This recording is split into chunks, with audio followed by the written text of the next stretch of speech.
안녕하십니까. 송구권의 혼술이 종합 인터넷 매체 스픽스와 공동 제작을 해서 보내드리는 송구권의 혼술 타임. 자, 오늘 소개해드릴 게스트는 유형창, 지금 민족통일문화재단 회장인데, 청와대 경호실에서 수십 년 동안 경호를 했고, 또 대학에서 경호비서학과 교수를 하면서 비단 경호뿐이 아니고 대통령의 의전, 이런 문제, 또 대통령의 해외 순방과 관련된 본인도 여러 차례 해외 순방을 같이 동행을 하면서 수행을 했고, 거기에 대해서 전문적인 지식이 있습니다. 그리고 이 네트워크가 있기 때문에 오늘은 유형창 전 경호부장, 청와대 경호부장을 모시고 지금 논란이 되고 있는 김정숙 씨 나홀로 외유, 버킷리스트 문제, 그리고 그 전에 외교 참사 이렇게 프레임을 민주당이 씌웠던 엘리자베스 여왕 조문과 관련한 진실들, 자, 이런 것들을 하나하나 파헤쳐 보겠습니다. 그리고 오늘 특별히 이 유형창 전 경호관이 이 경호원들이 권총을 빼는 그 시범을 직접적으로 보여드립니다. 기대하십시오. 같이 보시죠. 안녕하십니까. 혼란한 정치 시사 이슈를 게스트와 진행자의 혼을 담아서 술술 풀어보는 송구권의 혼술타임.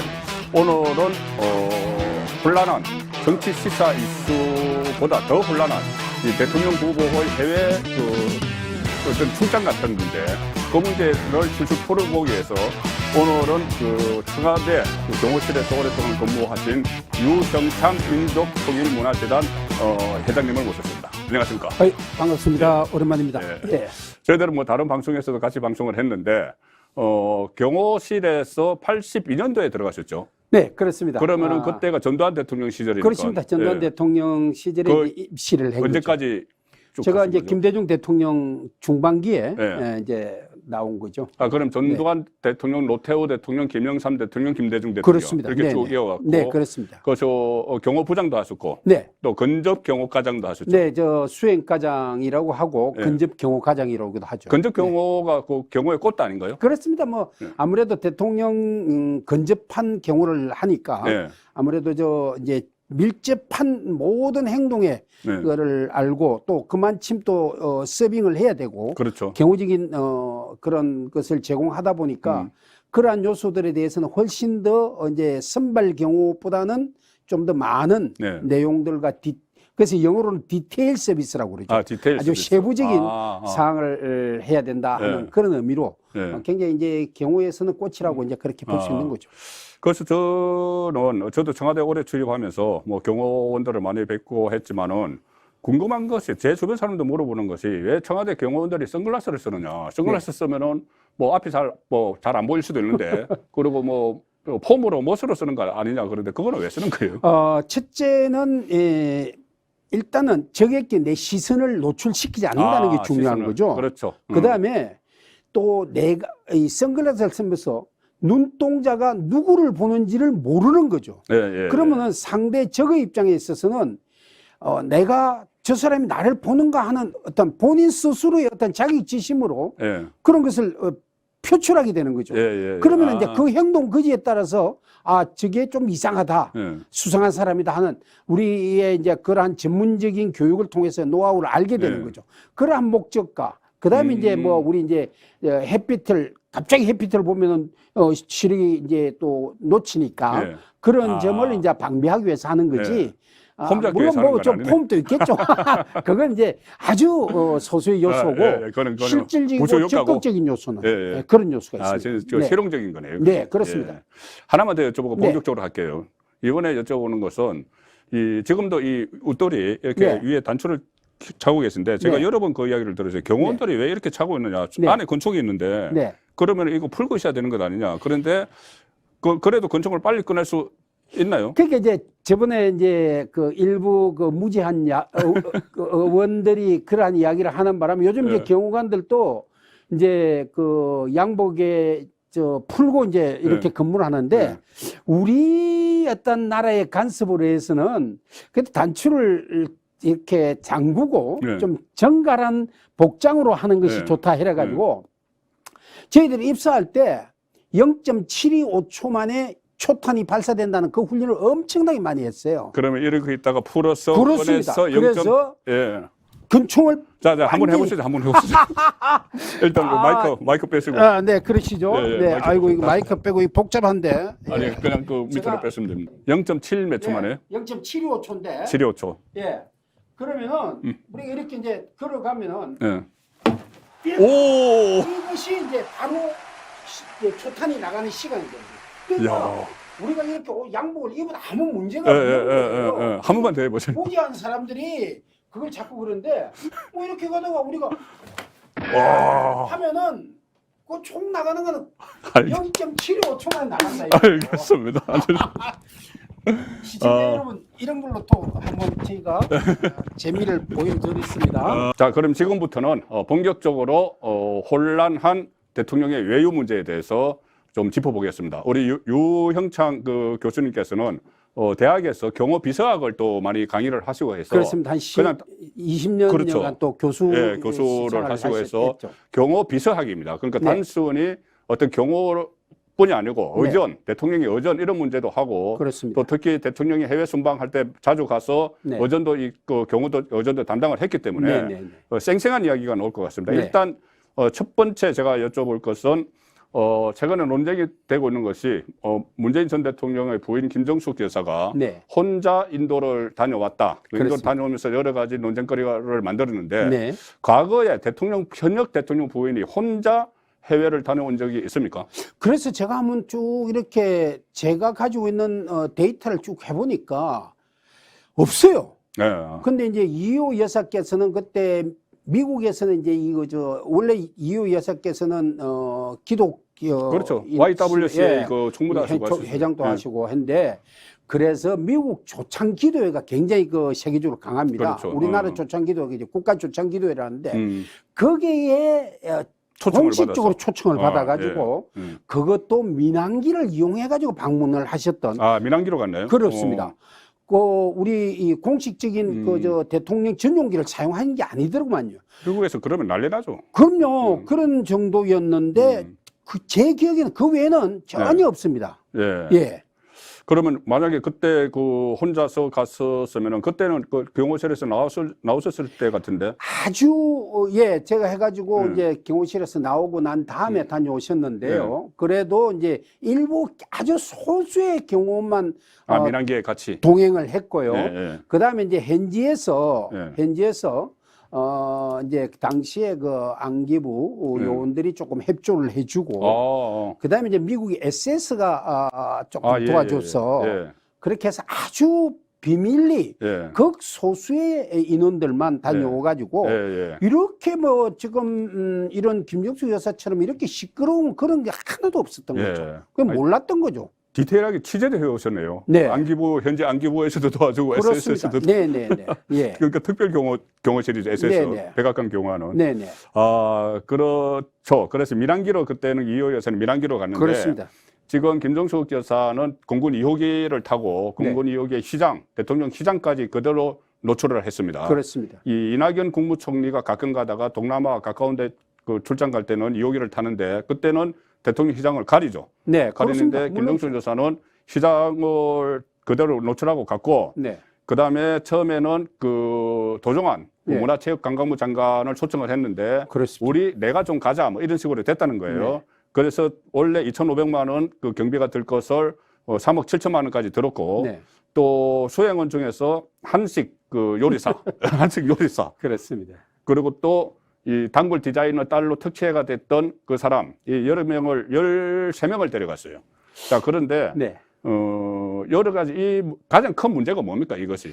그것이 이제 제가 이제 경호적인 측면과 이제 이게 프로토콜 의전적인 측면을 두 가지로 이제 이렇게 나눠서 우리가 이제 설명을 한다면은 첫째 경호적인 측면에 있어서는 경호를 하기 위해서는 적어도 사전에 선발대가 미리 나가야 됩니다. 아, 그렇죠. 예. 그 다음에 오피셜한 행사면은 한 달 전에 상대 국가와 미리 조율을 합니다. 모든 아이트너리, 모든 일정에 관해서 아주 세부적으로 네. 그네들하고 협조를 하고 그리고 근무자들을 초청하는 국가에서 몇 명을 배치를 할 것인지, 예. 그 다음에 우리가 몇 명이 들어갈 수 있는지, 그 다음에 뭐 총기를 가질 수 있는지, 예. 그 다음에 어떤 음식을 세팅을 할 것인지, 어느 루트로 갈 것인지, 이런 아주 디테일한 내용들을 다 점검한 예. 후에 예. 그렇게 가게 돼 있거든요. 그렇죠.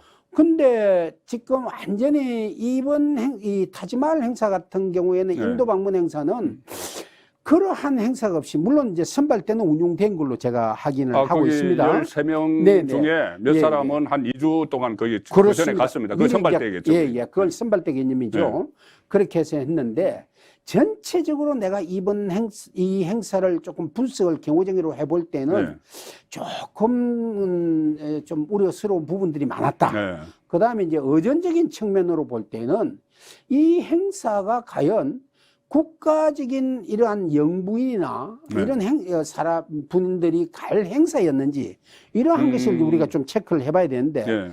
제가 분석해 본 경우에는 그러한 격이 안 맞는 그런 예. 행사고, 예. 뭐 한 국가의 한 도시의 공원을 그 개장하는데 오픈 세레머니에 네. 그건 허황구, 예, 허황구 허황구. 뭐 물론 이제 우리 기념공원이던데. 그 고대 문명사와 연결되어 예, 있는 예, 부분이 예. 있고, 그쪽에서 이제 우리나라로 예. 이제 오셔서 이제 이렇게 뭐 가락국의 혼사를 가락국의 왕래가 이루었던 됐다는데. 그런 그러니까 역사적인 배경 때문에 문화체육부 장관을 그렇습니다. 초청을 한 네네. 거죠. 그러한 건데 왜 그렇게까지 해가지고 타지마을 보고 싶어서. 이제 타지마할도 저도 다녀왔지만도 그것도 황후의 이제 무덤 아닙니까? 예. 무덤인데 그 무덤에 이제 그것이 세계 유네스코 문화유산이죠. 예. 그 했는데 그 타지마할에는 그 모든 백체의 보석이 다 있습니다. 예. 그래서 이제 이건 뭐 논의 이야기지만도 가이드들이 이제 후레쉬를 들고 있습니다. 후레쉬를 들고 이런 그 돌에다 비추면은 이 빛이 안 나죠. 근데 예. 보석에다 비추면 빛이 납니다. 근데 그거를 다 막 그 현지 사람들이 뭐 그다음에 각종 그 도굴꾼들이 보석을 다 빼가 가지고 엉망진창돼 있죠. 근데 이제 요즘에는 보수를 많이 했더구만요. 그러한 장소인데 물론 뭐 그게 또 상당히 뭐 본인이 가고 싶어서 가지만도 공개적이고 이렇게 막 그 시끄럽게 해가지고 가실 필요까지 있는 행사였는지 제 생각 같으면은 이해가 안 되시죠? 퇴임을 하고 뭐 퇴임하면 그런 대우를 못 받는데 전용기도 못 타고 그래도 퇴임하고 뭐 민항기에서 퍼스트 클래스 정도 타고 가시면은 충분히 가능한 일인데 왜 이렇게 했던 가능은 제가 공무원으로 근무한 입장에 있어서는 아쉽다. 그렇게 볼 수 있겠습니다. 갈 데가 너무 많았어요. 버킷리스트를 채워야 되니까. 글쎄요. 그런데 제가 보니까 한 40여 군데 되던데요. 그 방문이 물론 뭐 48번.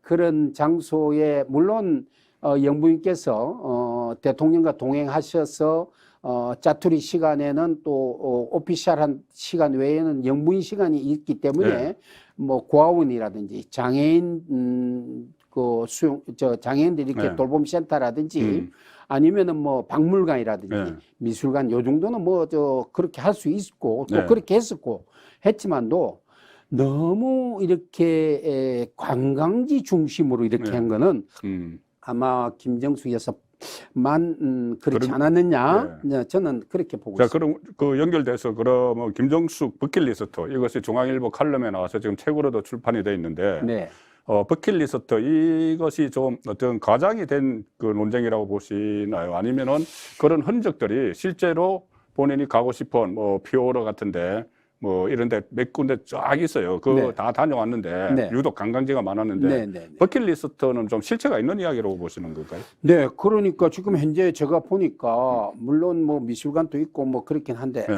이러한 데는 정말 왜 가셨을까 하는 거는 본인의 뭐 소망, 버킷리스트가 아니면 갈 수 없던 장소였거든요.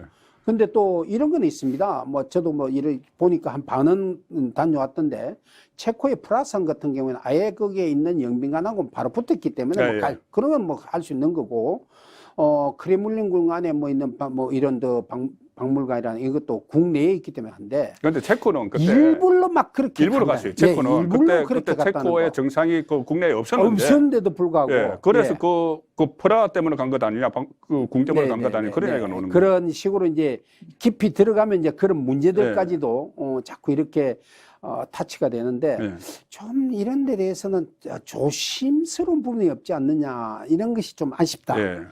제가 하나 예를 들면요, 알래스카의 앵커리지를 이제 보통 본토로 들어가기 전에는 그칩니다. 그렇죠. 경유로 많이 하죠. 아니면 이제 시애틀 쪽으로 이제 들어가는 경우도 있고, 아니면 앵커리지로 가는데. 급유도 하고 뭐 그렇게 해야 됩니다. 그 당시에 IMF 그 사태 때문에 김영삼 대통령이 굉장히 정말 힘들어하셨어요. 그때 이제 공식 방문으로 이제 들어가시면서 앵커리지를 거쳤거든요. 그때 이제 앵커리지에 제가 책임자로 나갔었는데, 앵커리지 뭐 시장 만나고 뭐 이런 뭐 잠시 이제 경유지기 때문에 아주 소박한 행사를 했는데 너무 이제 머리가 아프시고 불편하시니까 앵커리지에서 좀 가면은 그 아주 이 만년설이 쌓여 있는 호수가 있습니다. 그 유람선도 있고 거기를 가는데 기자들이 막 따라오는 거예요. 그러니까 여러 비서진들이라든지 경호실장까지도 쟤한테 무전이 오는 거예요. 야, 그게 괜찮니? 그거 좋니? 굳이 가야 되겠니? 이런 식으로 막 질문하는 거예요. 그래서 나는 굉장히 좋습니다. 이렇게 모셔가지고 저 대통령 각하 좀 휴식도 취하셔야 됩니다. 이러니까 야, 굳이 가야 되겠니? 그런 그 대통령 본인 스스로도 그러한 그 장소에 사실 아무것도 아니거든요. 경유지기 때문에. 그런데도 그렇게 조심하셨어요. YS 같은 경우에도 그렇게 뭐, 참, 그런데 개념을 안 한다 하지만도 굉장히 그런 데 대해 조심스럽게 했는데, 굳이 이렇게까지, 조금은 조심성이 없는 이런 일을 만들 필요 있었느냐 하는 아쉬움은 제가, 좀, 이렇게. 버킷리스트는 실체가 있다. 뭐, 이렇게 보시는 것 같은데. 그렇습니다. 저희들이 왜 이 문제를 따지냐 하면은, 뭐, 개인의 뭐 취향이나 개인이 하고 싶은 일 충분히 할 수 있죠. 그런데 세금이 들어가요. 지금 보면은 문재인 대통령 부부 동반해서 해외 출장이 48차례고, 그 전에 김대중 대통령 부인 이희호, 노무현 대통령 부인 권양숙, 이명박 대통령 부인 김윤옥, 이 사람들은, 이분들은 24번, 27번, 그러니까 거의 배를, 2배를 간 겁니다. 2배를 갔는데, 그 또 이 코로나 시국에 한 2, 3년이 끼어요. 그때 많이 가지를 못했는데, 그때도 코로나 시국에도 그때 뭐 호주도 가고 막 다녀왔기 때문에 이게 이번에 그 2호기를 하나 띄우는데 한 2억 몇천만 원이 들었다고 하거든요. 그러면은 1호기를 타고 가면은 그 굳이 꼭 안 가도 되는 데를 1호기를 타고 가면 엄청난 국민 세금이 들어가서 저희들이 지금 이 부분을 따져보고 있는 겁니다. 그래서 이제 뭐 이제 우리 본부장께서는 이제 세금 문제를 했는데 저는 아까 YS 문제, YS의 그러한 이야기도 했지만도 어떤 공적인 신분에 있어서는 그러한 데 대해서 절제할 수 있어야 된다는 거죠. 절제할 수 있어요. 제가 너무 물적으로만 이야기했는데 그 다음에 이제 좀 더 세심한 노력도 필요하다는 그러한 데가 있는데 옛날에 내가 이런 조심스럽다는 걸 내가 이야기하면서 이런 이야기를 하는데 옛날에 파키스탄 수상인 베르지나르 부토라는 여자 수상이 있었어요. 그 남편이 그 템프로 총리라 해가지고 10%를 아주 그저 공사 때는 꼭 받아 챙기는 리베이트를 받는 그런데 그래도 말입니다. 우리나라 공식 사회를 딱 하면요, 그 남편은 딱 애기 안고 딱 옆으로 빠져줍니다. 그러니까 사열은 정상 본인만 받아야 되는 거예요. 근데 김정숙 여사께서는 앞서 나가잖아요. 대통령 앞에서 가지고 아주 그 정말 그 외교적인 참사였죠. 뭐 대통령은 저 인사하는데 손 들고 뭐 이런 거. 그건 정말 있을 수 없는 일이거든요. 원래 그 뭐 부부 동반 할 수도 이렇게 사회를 받기는 하는데 배우자 섹션이 있는 그 섹션이 있지만도 웬만하면은 정상 본인만 하고 의장 대장만 하게끔 돼 있거든요. 그런데도 불구하고 그러한 운영, 그건 이제 결국은 내가 방금 이야기한 것처럼 절제하는 모습이 없었다.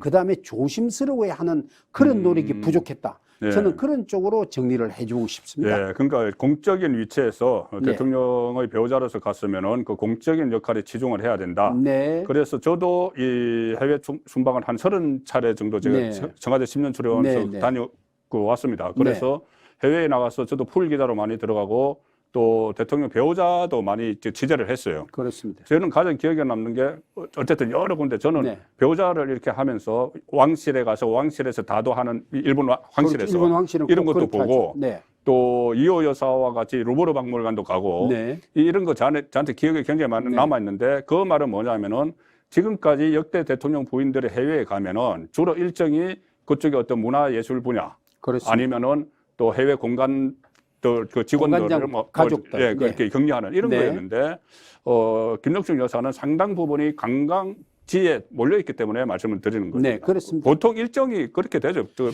배우자 같은 일정은 그럼요. 그렇게 멀리 갈 수도 없고요. 네. 또 그렇게 멀리 가면은 그만한 경호 인력이라든지 또 의전 인력이라든지 또 거기에 따르는 모든 수반되는 그런 모든 것들이 자동차라든지 장비라든지 이게 부수적으로 따르는 게 한두 네. 가지가 아닙니다. 네. 제가 쭉 일렬적으로 리스트를 하려면 굉장히 많은데 네. 그런 건 본인이야 본인 혼자가 다니신다고 하지만 또 음, 거기에 영부인하면 부수적으로 따르는 요소들이 예. 그 보통 20, 30가지 이상이 되거든요.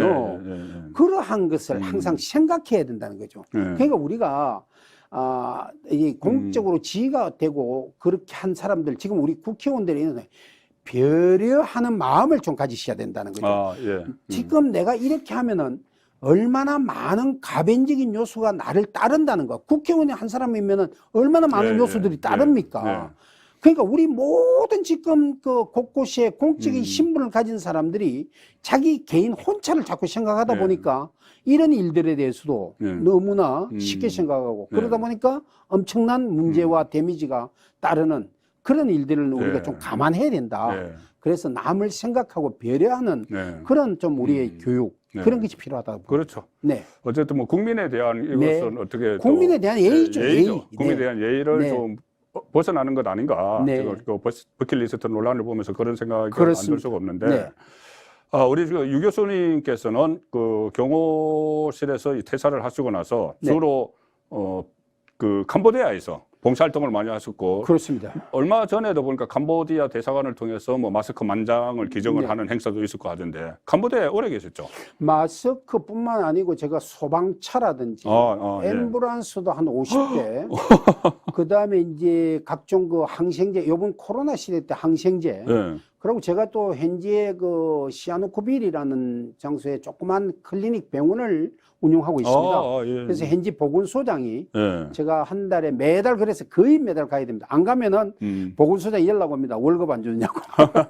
그래서 그렇게 해서 예. 한 2년간 예. 제가 그렇게 봉사를 하고 있습니다. 예. 그리고 이제 어려운 지역에 밥 못 먹는 지역, 그 다음에 이제 이런 각종 옷가지를 다 저희 물류센터가 있습니다. 예. 그래서 이제 그쪽에 이제 이렇게 보낼 수 있는 그런 환경도 조성하고 예. 그렇게 하고 있죠. 그 제가 지금 캄보디아 이야기를 네, 하려고 네. 하거든요. 뭐냐면 저는 이 인도 타지말도 그 문제지만은 어떻게 보면 이 문제가 더 크다고 봅니다. 잘 알려지지 않았는데 네. 제가 이 자료를 찾아보고 하니까 이 앙코르와트 네. 앙코르와트를 갔는데 어떻게 시엠립 되냐면은 지역이죠. 예, 시엠립 지역의 네. 공항이 시엠립 공항인데 네, 네, 그렇습니다. 그때 이 동남아 3개국을 순방을 합니다. 네. 말레이시아와 이 그 브루나이와 캄보디아를 네. 하는데 출국할 때는 앙코르와트를 간다는 일정이 없었어요. 그렇습니다. 그런데 도중에 갑자기 발표를 합니다. 네. 귀국하기 전에 앙코르와트를 갔다 와야 된다. 네. 갔다 오기로 했다. 네. 그 캄보디아 당국의 강국한 요청에 의해서 이번에 인도도 강국한 요청에 의해서였는데 그거 아니었잖아요. 네. 이것도 의심스러운데 네.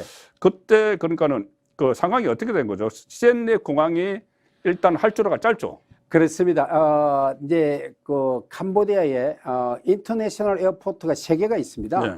시아누크 인터내셔널, 시엠립 인터내셔널, 그다음에 이제 푸놈펜 인터내셔널인데 B747 보잉이 앉을 수 있는 데는 푸놈펜 공항밖에 없어요. 근데 이제 푸놈펜은 이제 푸첸통 인터내셔널 에어포트라고 이제 그렇게 이제 국제 이제 그 되게 돼 있는데 예. 시엠립은 국제공항이지만도 할주로가 굉장히 짧습니다. 예. 그리고 시아누크빌은 지금 확장 공사를 하고 있기 때문에 아마 이제 우리 대한항공이 곧 이제 시아누크빌에 이제 취항하면은 747-300 그건 이제 앉을 수 있을 것 같아요. 지금 그게 한 300인승 정도 되는 거죠. 400인승. 이제 747-300은 180석에서 200석. 예, 그렇게 되죠. 지금 우리 2호기가 그거죠. 747-300이죠. 그렇습니다. 네네. 2호기가 그렇는데 2호기가 이제 굉장히 그 동체가 짧기 때문에 보통 동남아 3,500 순항거리가 3,500이죠. 지금 우리 1호기는 747 보잉 등이기 때문에 14,500이죠. 순항거리가. 그러니까 뭐 한 4배 이상 되는 거죠. 그러니까 결국은 프놈펜 푸첸통 국제공항에 1호기를 앉혀놓고 갑자기 앙코르와트가 또 앙코르와트가 대단한 겁니다. 유네스코 세계문화유산이죠. 뭐 나중에 좀 시간이 있으면 나중에 설명하겠지만도 크메르 제국의 그 완전 그 제국의 그 와트라는 건 신전입니다.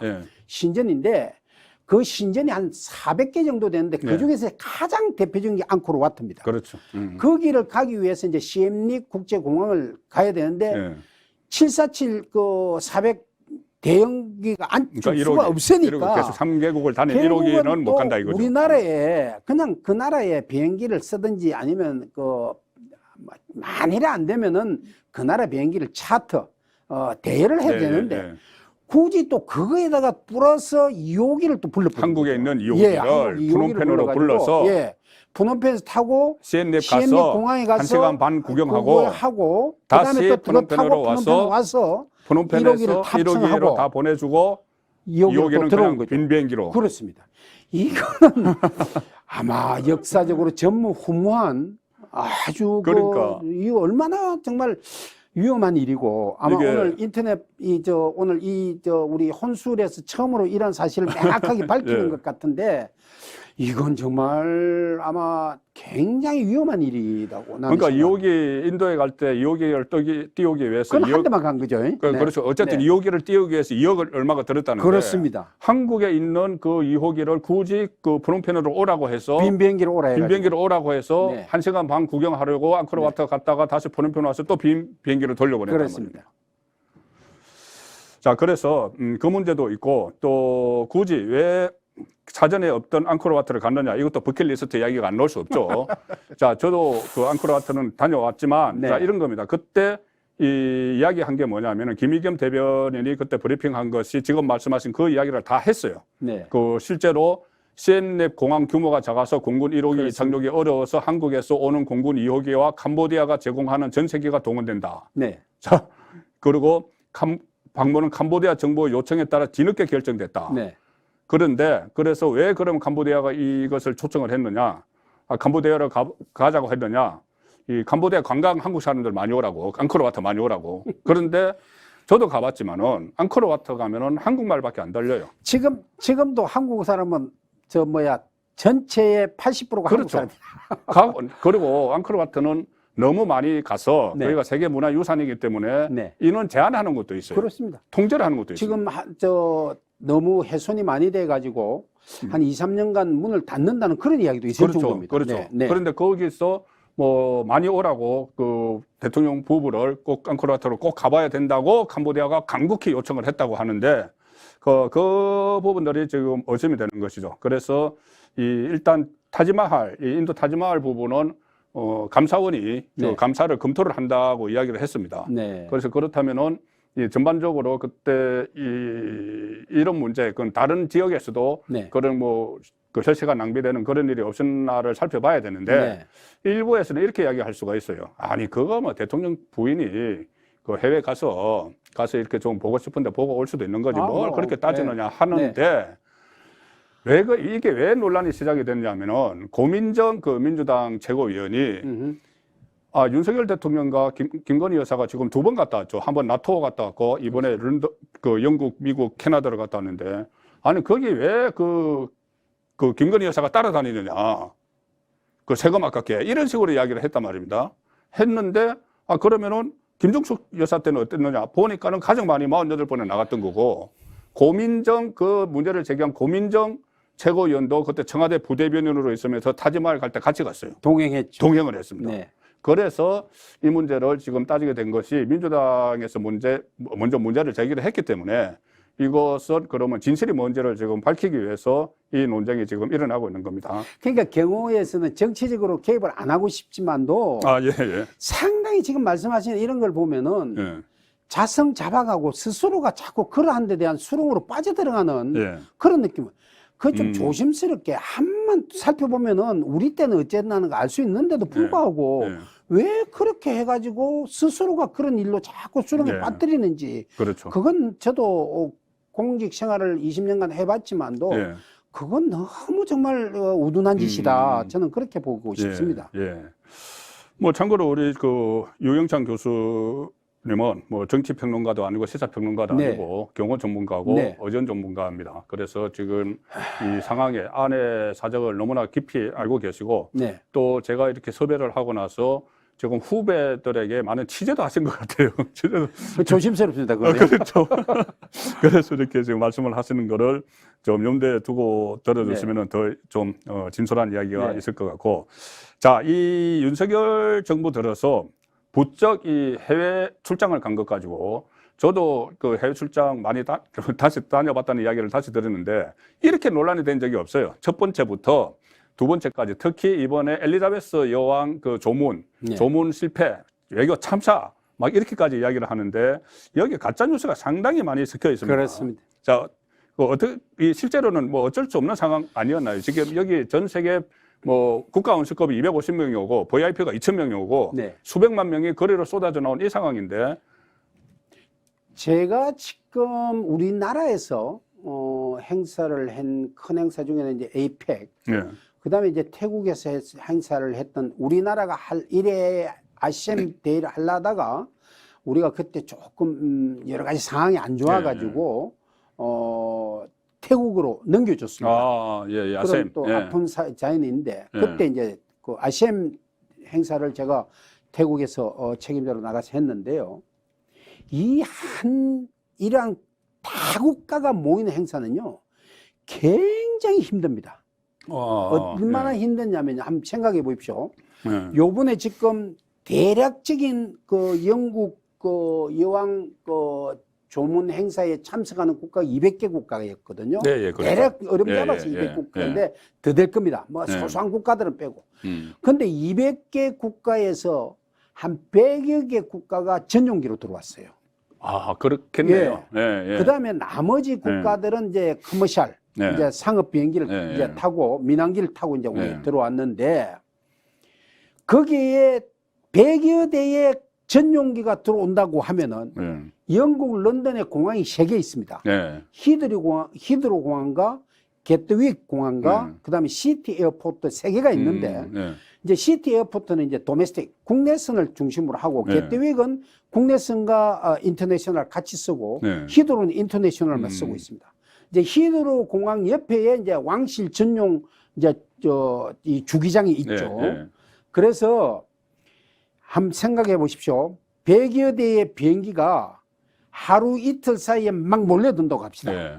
뭐 일본 천황은 하루 전에 갔고 우리는 이제 그 다음 날 일찍 갔는데 제가 영국의 카운터파트하고 일부러 전화를 했어요. 하도 이 문제가 시끄러워가지고 옛날에 이제 카운터파트가 또 영국까지 취재를 하셨네요. 그럼요. 뭐 이 문제 때문에도 더 하고 해가지고 스픽처를 위해서 취재하신 거는. 예. 하니까 완전히 병원에 간 사람들이 경호 요원뿐만 아니고 항공 간제 요원들, 항공에 있는 지상 그라운드 스태프들, 병원에 가가지고 몸살이 났어요. 몸살 나서 들어놓은 사람들이 부지기수라는 거예요. 물론 이제 조크겠죠. 예, 어쨌든 그만큼 혼자 그만큼 힘든데. 그래서 간제 탑에 당일날 비행기가 동시에 그 50여 대가 채공을 하고 있는데 그거를 넘버링을 매겨 가지고 도착시키는 그 시간대에 끼어 있는 것이 우리 대한민국 전용 1호기였어요. 고도반이었어요. 그것을 어떻게 하든지 이게 말입니다. 또 간제탑하고 이 공작을 잘해야 됩니다. 그런 작업을 해가지고 우선권 부여를 굉장히 땡겨줬다는 거예요. 아. 그나마 예, 예. 그래도 우리 예. 전용기 빨리 도착했다는 빨리 도착을 했구나. 예. 좀 작은 비행기고 이런 거는 예. 게트윅으로 보내고 보내버리고 뭐 아니면 뭐 선회를 하다가 좀 뭐 이제 나중에 뭐 큰 하느라고. 우리 그 진짜 큰 비행기들은 어쩔 수 없이 예. 히드로 활주로가 기니까 이제 음. 히드로에 들어와야 되는데 예. 그나마도 이게 이제 막 굉장히 전쟁입니다. 간제탑, 그 다음에 이제 그쪽에 있는 이 S5들 이제 우리나라 국정원과 관련된 사람들 예, 예. 이런 이 막후의 작업들을 해가지고 그나마 막 우선권을 부여해서 도착을 해가지고 네. 돌아온 거예요. 공항에 이제 도착하고 일단은 왕실 전용 주기장에서 이제 간단한 이제 네. 세레머니를 하고 네. 그 다음에 이제 또 런던 시내라는 것이 지금 엉망진창이었습니다. 예, 그날. 예. 그리고 웬만한 소수 국가는요 몇 개씩 모아가지고 성합차에다가 네. 대형 버스에다가 그냥 갖다 네. 우리 속된 말로 그냥 네. 갖다 짐짝처럼 씹어 이어버렸어요. 정상이고 뭐고 없었어요. 예, 예. 그나마 우리는 차량이고 뭐고 우리는 워낙 프로토콜에 또 예민하고 야 인마 너 차 왜 못 준비했네 막 이럴 거 아닙니까. 그래서 차량 모터게이트 더 하고 그 다음에 그 런던시 경찰국 그 교통관제센터에 또 거기에 또 근무자를 예. 파견을 시켜가지고 야 우리 좀 모터게이트 좀 협조해달라 해가지고 그나마 시내를 겨우 도착했는데 그 시간이 늦은 거예요. 그렇죠. 그나마 예. 그래서 이 조문을 하는 거는 어느 정도 시간적인 문제가 있기 때문에 예. 그래서 오피셜한 세레머니로 예. 메모리얼 세레머니를 내일 아침에 하는 걸로 해라. 이거 괜히 저녁에 와가지고 우리 영국 시민들도 있고 뭐 이렇게 하는데 이 좀 모습이 그렇지 않냐. 그래가지고 뭐 일본 천황은 뭐 밤에 갔다고 그러는데 그거 다 미리 스케줄이 잡혔던 거예요. 그 영국 그 장례위원회하고 다 돼 있죠. 근데 우리는 도저히 그 시간적으로 네. 가가지고 하면 안 되겠다. 그래서 그쪽에서 오히려 영국 왕실 내정청과 그다음에 이제 영국 경찰과 그다음에 이제 그 영국의 그 정보 관련 부서들이 익스큐즈를 우리한테 구해가지고 그나마 한 것이 그런 행사인데 이건요 초청국 그나도 또 오피셜하게 이제 초청한 거니까 초청 국가에 그대로 따르지 않으면 안 됩니다. 불란서 대통령이 무슨 뭐 운동화 신고 그 조문 장소에 걸어서 갔다는데요. 걸어가는 것도 일정한 거리까지는 접근한 그렇죠. 후에 모터게에서 하차해가지고 걸어가는 거지. 저 런던 시내 런던 브리지에서 걸어가는 건 아니잖아요. 근데 사진 찍어가지고 야 걸어갔다 하면은 그거 아주 언론이 오도하는 거죠. 그러니까 우리 대통령이 왜 안 걸어갔느냐 이렇게 되는 건데. 그러니까 이거를 자꾸 상대 국가의 입장에 있어 영국에 있어서 입장이 어떻게 해서 이렇게 됐냐는 그러한 입장에서 판단하고 분석하고 해야만이 되지. 노태우 대통령께서 이제 해외 순방을 마치고 오시면서 비행기 안에서 제가 이제 건적경 할 때인데 뭐라 그랬냐면은 야 국내 대통령하고 외국 해외 순방 대통령을 따로 뒀으면 좋겠다. 힘들었어요? 그게 무슨 말이겠습니까? 그래도 외국 갈 때는 국내 문제에 머리 복잡하지 않고 그나마 그래도 정상으로서 정당한 대우도 받고 또 우리 속된 말로 폼도 좀 잡을 수 있고 또 애우도 받고 그러니까 얼마나 좋습니까? 그러니까 해외 대통령과 국내 대통령이 따로 있으면 좋겠다. 근데 지금 이 현실에 정치적인 현실에 있어서는 해외에 나가는 게 국내 대통령보다 더 힘든다면 이건 더 문제라는 거죠. 나가기만 가짜 뉴스가 그리고 외국 갔을 때 해외 정상들과 할 때는 이 전쟁이거든요. 유엔에서 또 미국 그 의회에서 영어 스피치를 하기 위해서는요. 노태우 대통령인가? 전두환 대통령인가? 밤새도록 코피 흘리면서 그 영어 스피치를 연습을 했어요. 노태우 대통령이. 참모들이 써준 거 계속. 영어 스피치를 가지고 물론 프롬프터로 하는데 미국 의회는 프롬프터가 없어요. 그렇습니까? 프롬프터가 없으니까 그거를 가지고 원고를 읽으려면은 이거 중간에 줄치고 띄우고 영어 문장을 잘 해야만이 전달이 될 거 아닙니까? 더구나 또 발음이 또 다 그 양반들 나이도 있으신 분인데 발음이 안 좋잖아요. 그걸 하다가 나중에 코피를 쏟으셨다니까요. 그럴 정도로 외국 가면은요, 이 시차 1시간, 1시간에 얼마나 많은 사람들하고 만나가지고 그런 행사를 해야 되고 하는데, 지금 우리 국내에서 외국 나가는 거 가지고 이렇게 트집 잡으면 정말로 힘들어서 오히려 엉망진창 만들어버리는 그런 초래를 국가 전체에 해가지는 그런 일이고, 특히 이번에는 갔을 때 무슨 뭐 무속 논란까지 막 가짜뉴스 지어내서 천공 뭐 유튜브 하는데, 그 전부 다 저도 천공 유튜브 봤는데 그런 내용 없습니다. 안타깝습니다. 네. 자, 너무 무거운 이야기를 했기 때문에 가벼운 이야기 한 두세 가지 하고 정리를 하도록 할 텐데, 대통령 해외 순방할 때 저는 가장 궁금한 게, 저도 이 저종기 안에 보면은 뒤쪽에 경호원들이 이제 타고 있다가 내릴 때 되면은 여기 방탄조끼, 방탄조끼를 입고 하던데 권총도 보이긴 해요. 그 실탄 들어 있습니까? 그럼요. 실탄 들어 있고 그래서 이 가장 위험한 요소는 경호원입니다. 사실은 그래서 이 인도 간디라 그 여자 이 간디 대통령, 여자 간디 대통령이 돌아가신 인디라 간디 수상. 시크 수상이죠. 시크 교도의 교관한테 당했어요. 그 왜 그러냐면요. 그때 그 간디 수상이 이 시크 교도들의 그 종교 성지에 대한 그 조금 약간의 박해가 있었습니다. 그걸로 인해서 시크 교도의 총 두령이 지시를 내립니다. 비밀리에 경호관한테. 그래서 경호관이 건전에서 총을 쏘아가지고 죽였다니까요.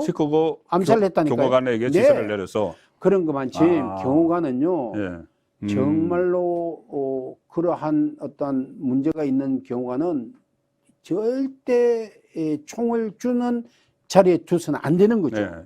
그럴 정도로 이 실제 실탄을 엮고 있는 경우가는 대통령 옆에는 경우가밖에 없습니다. 그거를 생각해 볼 때 상당히 경호관들에 대한 어떤 문제를 자꾸 이렇게 들추려고 그러고 막 그렇게 하려고 하면 안 되고 어떻게 하든지 그 사람들에 대한 우리 뭐 또 타이틀이 있지 않습니까? 매일 죽으러 간 연습을 한다. 매일 죽는 연습을 한다. 매일 죽는 연습을 한다. 그러니까 언제 죽을지 모르는 대통령을 거예요. 위해서 만약에 총이 날아오면 자기가 몸을 던지니까. 그러면 이제 우리 보통 하면은 그 바디 익스펜션 로우라 해가지고 체약제 붙이면 몸을 쫙 불리지 않습니까? 그래서 미국의 그 레이건 대통령이 그 저 워싱턴 힐튼 호텔에서 세계 노동자 대회를 마치고 나오면서 그 힝클리의 그 총에서 했을 때 한 발이 경호관이 체의학장의 법칙으로 대신 맞았잖아요. 그럼으로써 레이건이 이 경호에는 거부형, 경호 순응형, 경호 거절형이 있는데. 대통령이. 저 레이건 대통령 경호 거부형이었어요. 근데 자기를 위해서 죽어주는 사람을 보고, 물론 살았지만도 경호관도. 그래서 경호의 순응형으로 바뀌었다는 거 아닙니까? 그럴 정도로, 경호를 하는 사람들은 주변에서 총을 차고 실제 실탄을 가지고 모든 것을 움직이기 때문에 항상 사명을 가지고 정말 투철한 정신이 없으면 안 된다. 그렇죠. 그래서 조심스러운 부분이 있다. 그렇게 볼 수 있는 거죠. 그래서 가끔 그 청와대 시절에 경호원들이 연무관이죠. 연무관 무술을 하는데 연무관에서 경호 시범을 보이면 가족들이 초청이 돼서 옵니다. 그런데 가족들이 울음바다가 된다고 해요. 그렇죠. 자기 남편, 뭐 자기 아버지가 뭐 대통령 남이잖아요. 남을 위해서 대신 죽는 연습을 하는 거예요. 그렇습니다. 그러니까 뭐 우리가 이제 신앙을 가진 사람들이면은 뭐 예수의 어떤 그런 고행을 이제 이야기도 많이 하는데 과연 남을 위해서 죽을 수 있는 사람이 누가 있느냐 이거죠. 우리 부모를 위해서도 죽으려고 하기 힘들 건데 그래서 이제 이런 경우 있습니다. 그건 다 그런 경우는 아니지만 저 같은 경우에도 손톱이라든지 머리카락이나 한 번씩 자를 때는 이 비닐팩에다가 이렇게 진공시켜가지고 책상에 슬그머니 이어둬요. 뭐 폭발물이라든지 뭐 이런 거에 대해서 하면은 시신 쪽을 못 찾았던. 그나마 이제 그러면은 이거라도 뭐 어디 좀 묻어라. 장례를 치르라고. 그런 이제 나의 나름대로 신조죠. 그런 게 있음으로 해서 또 각오도 새로워지고. 그러한 것이 경관이다. 그리고 경호는 뭐 운동하고 무술하고 그거하고는 상관없습니다. 순발력, 판단력. 조금 전에 그 총 빼는.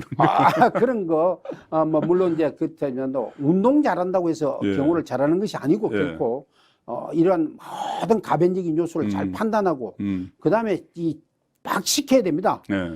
뭐 대통령이 어떤 환경에서 물어볼 때 어떤 그런 데 적극적인 답변이 없으면 안 되잖아요. 그렇죠. 그러니까 문무를 겸비해야 된다. 아, 항상 옆에 그래서 있으니까 그냥 예. 불쑥 물어볼 수가 있네. 그럼요. 예. 그래서 경호를 한 사람을 자꾸 무술적으로 보면 절대 안 된다. 그렇게 이제 볼 수 있는 거죠. 근데 지금 그 교수님은 무술가시잖아요. 저는 원래 무술을 게 아니라 이제 공개 채용 시험을 치고 들어갔습니다. 아, 특전사 대위 예, 출신으로서. 대위를 출신해가지고 이제 시험을 쳤는데 그때는 이제 장교 출신만 모집을 했죠. 특별히 왜냐하면 그 서울에 보면 해가지고 굉장히 힘든 시기였기 네. 때문에 그때 이제 전두환 대통령이 이제 그러한 환경 때문에 경호실이 얼마나 막 박 대통령 돌아가기 했죠. 유경수에서 그 전에 돌아가시게 했죠. 하니까 경호실 거의 한 3분의 2가 다 그냥 나갔죠. 그래서 예, 예. 새로운 어떤 세수를 제부대에 담자는 그런 의미로 좀 더 이 어떤 지적인 요소를 가미할 수 있는 그런 좀 경호원들을 뽑자 해가지고 한 것이 대체적으로 이제 ROTC 장교들이 많이 들어갔습니다. 예, 예. ROTC 출신이십니까? 네. 그래서 이제 적어도 이제 대학 졸업 정도는 돼야 된다. 그래서 이제 그때부터 어떤 대학 출신이라는 물론 뭐 꼭 그런 학력 제한 없습니다만도 네. 그때부터 시작해서 이제 좀 경호실에 질적인 향상이 많이 도모됐다. 예. 그렇게 볼 수 있습니다. 그러면 마지막 질문으로 질적인 향상이 됐다고 하니까 한국 경호가 지금 어떤 수준인지 그때 최근에 박근혜 전 대통령이 달성사자에 돌아갔을 때 갑자기 누가 소주병을 던졌죠. 네. 그때 경호원들이 쫙 달려들어서 네. 가리막을 펼치는 이 모습이 네. 최근에 일본에서 계속 방영이 됐어요. 왜 그러냐면은 아베 전 총리가 그 피격을 당했을 때 굉장히 호소했기 때문인데 그렇습니다. 지금 우리나라 경호 수준이 어느 정도고 그것과 덧붙여서 지금 출퇴근하는 대통령의 경우에 문제가 없는지 그걸 정리를 해서 좀 말씀을 주시죠. 네, 지금 이제 그게 말입니다. 전문성의 향상 이게 굉장히 중요한 겁니다. 네. 프로페셔널리즘이 얼마나 중요하냐면 일본 경호는 SP라 해가지고 시큐리티 폴리스라 해가지고 전체 경시청 산하에 한 섹션이 있어요. 그러다 보면 결국 경찰은 진급을 해야 경찰 아닙니까? 그렇죠. 네. 물론 뭐 경호관 또 진급이라는 제도는 있지만도 그렇게 하면 순환보직이 돼야 된다는 거죠. 수사도 가야 되고 그다음에 뭐 작전도 가야 되고 교통도 가야 되고 경비도 가야 되고 그다음에 이제 SP 경호도 가야 된단 말이죠. 그러면은 이 전문성이 단절된단 말이죠. 그렇지만 경호실은 대한민국 대통령 경호실은 그러한 것이 전문성을 계속적으로 쌓아가지 않습니까? 그리고 어떤 민간인 신분으로 해서 그 전문성을 계속 추적하고 계속 자기 연마가 가능하기 때문에 그 전문성과 노하우가 계속 쌓인단 말이죠.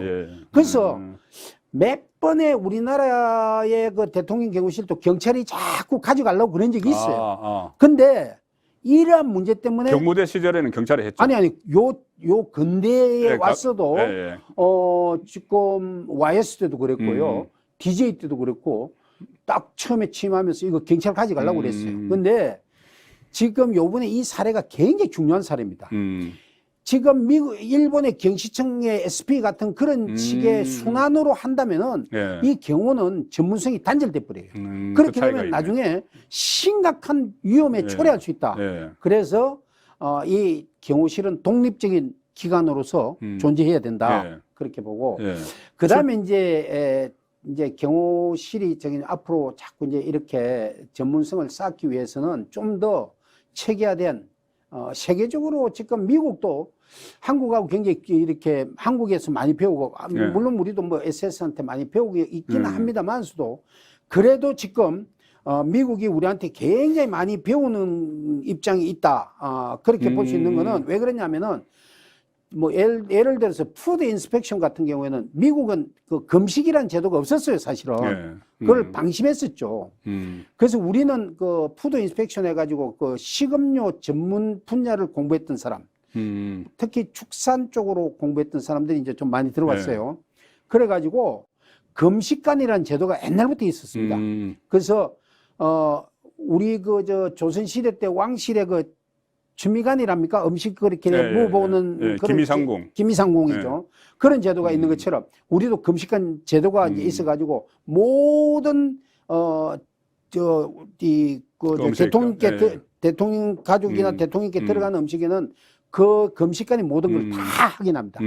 그 이후에 미국이 이 제도를 알고는 대통령이 갈 때마다 이렇게 우리 일본 말이지만 마호병, 그걸 보온병을 들고 다녔어요. 예, 예. 그럴 정도로 이 음식에 대한 문제도 미국도 상당히 이제 한 것처럼 우리 경우가 이렇게 많은 노하우를 쌓다 보니까 가 전문성이 많이 쌓였다. 예, 그렇게 보고. 알겠습니다. 지금 이제 윤석열 대통령 이제 출퇴근 문제는 문제 없겠네요. 경호 수준이 그 정도면은. 네, 이제 그건 이제 경찰하고 이제 협조가 잘 돼야 되겠죠. 우리도 이제 서울 시내에 이제 서울시 지방경찰청 교통관제센터가 있습니다. 하면 이제 그게 뭐 여러분들 시청하신 여러분들도 신청하면 누구든지 갈 수 있어요. 거기에 가면은 수백 개의 모니터링이 다 있습니다. 서울 시내의 모든 교통 현황을 일목요연하게 볼 수 있습니다. 물론 방송국도 다 나와 있지만도 거기를 통해서 순간적으로 다 통제를 해버립니다. 근데 옛날에는 그냥 뭐 몇 킬로 전반까지도 다 열어버렸지만도 이제는 그래 안 합니다. 그러니까 이제 프로그 점프라고 그러죠. 개구리 점프식으로 한 계단 전에 열어주는 그런 방식. 그게 굉장히 테크닉이 좋아진 거죠. 예. 기술적으로 향상. 아까 영국의 영국 경시청 교통관제센터 이야기도 했지만 우리나라 서울지방경찰청 물론 전국에도 있지만도 서울지방경찰청 교통관제센터. 그런 이제 우리 경우 용어로 이게 또 보완되는데 그 900 이렇게 합니다. 옛날에는 지금은 이제 바뀌었지만 바뀌었겠죠. 예. 그래서 이제 그 900하고 딱 이렇게 하면은 교통관제센터에서 다 통제를 해줍니다. 그래서 프로그 점프를 해가지고 한 단계 앞에서 열어주는 거죠. 그다음에 이제 두 번째로는 지금 이제 이쪽으로 한남동으로 이제 옮기시면은 거리가 짧아지지만 물론 뭐 저쪽에 강남에 서초동에 있을 때도 그렇지만도 지금 용산이 8군이 나가기 때문에 동작대구나 아니면 한남대교나 세 개의 다리를 보통 이용을 많이 하시는데 어느 다리를 쓸지는 그때그때 상황에 판단에 따르지만 그 다리만 지나버리면요. 용산 미8군 캠프 안으로 해가지고 들어오시기 때문에 국민들하고 아무 상관없습니다. 알겠습니다. 괜히 시비를 걸어서 그렇지 교통에 전혀 문제 없고 서초동에서 오도 12분 그 다음에 용산역에는 한 3분에서 5분 그렇기 때문에 국민들 교통에하고는 아무 문제 없습니다. 흥미진진했습니다. 오늘 말씀이 상당히 얘기를 나누면 에피소드 같은 것이 끝이 없을 것 같아서 일단 줄이고 다음 기회에 또 한번 모셔서 여러 가지 이야기, 재미있는 이야기들을 듣도록 하겠습니다. 지금까지 전설의 경호관, 우리 유형창 민족통일문화재단 회장님 모시고 요즘 논란이 되고 있는 대통령 후보의 해외 순방 문제의 이면들을 한번 짚어봤습니다. 자, 오늘 감사합니다. 고맙습니다.